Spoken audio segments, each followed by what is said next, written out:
अस्सलाम वालेकुम। एक और कन्फ्यूजन होती है आप लोगों को दो इटालियन वर्ब से, जैसे कि है अमारे। अमारे होता है प्यार करना, मोहब्बत करना, टू लव सिंपली। जबकि इन्नामोरारसी भी वर्ब है, ये वर्ब रिफ्लेसिवो है, ठीक है। इसका मतलब होता है to get in love, to fall in love, मोहब्बत हो जाना।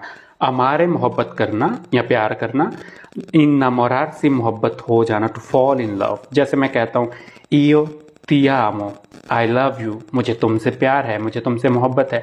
लेकिन जब मैंने कहना हो कि मुझे तुमसे मोहब्बत हो गई है या मैं तुम्हारी मोहब्बत में गिरफ्तार हो गया हूँ, तो मैं कहूँगा मी सोनो इन्नामोरातो दी ते, मी सोनो इन्नामोरातो दी ते। सो इन्नामोरातो जब हमने यूज़ किया तो ये इन्नामोरारसी से निकला है, रिफ्लेसिवो।